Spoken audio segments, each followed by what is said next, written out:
السلام علیکم دوستو، آج دو موضوعات ڈسکس کرنے ہیں۔ ایک تو یہ کہ چیف آف ڈیفنس فورسز کے عہدے کے لیے نوٹیفیکیشن کب جاری ہوگا،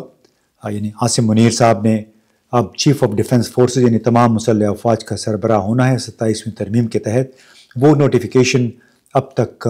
کیوں نہیں آیا اور کب جاری کیا جائے گا؟ اور دوسرا مسئلہ عمران خان کے ساتھ ان کے اہل خانہ، ان کی بہنوں اور سہیل آفریدی چیف منسٹر خیبر پختونخوا کی ملاقاتوں کا ہے کہ وہ کیوں ملاقاتیں نہیں کرنے دی جا رہی ہیں، اور جس کی وجہ سے ان افواہوں میں بڑی شدت آ گئی ہے جن کے مطابق خدا نخواستہ عمران خان کی طبیعت ناساز ہے اور حکام کچھ چھپانے کی کوشش کر رہے ہیں، باوجود اس کے کہ گزشتہ روز ایک ان کی صحت کے حوالے سے اور صحت اچھی ہونے کے حوالے سے ایک پریس ریلیز بھی اڈیالہ جیل سے جاری ہوا تھا۔ اب جی ایچ کیو میں کیا ہو رہا ہے اور اسلام آباد کے prime minister house, president house کس حد تک آپس میں جڑے ہوئے ہیں، اور یہ کہ اڈیالہ جیل میں یہ ملاقاتیں کیوں نہیں کروائی جا رہی ہیں۔ ایک بات ضرور واضح ہے کہ ملاقاتیں نہیں کروائی جا رہی، لیکن اڈیالہ جیل کی بیرونی سیکیورٹی پر کوئی 700 کے قریب اہلکار تعینات رہیں گے۔ ان پر معمول اینٹی رائٹ جو پولیس ہے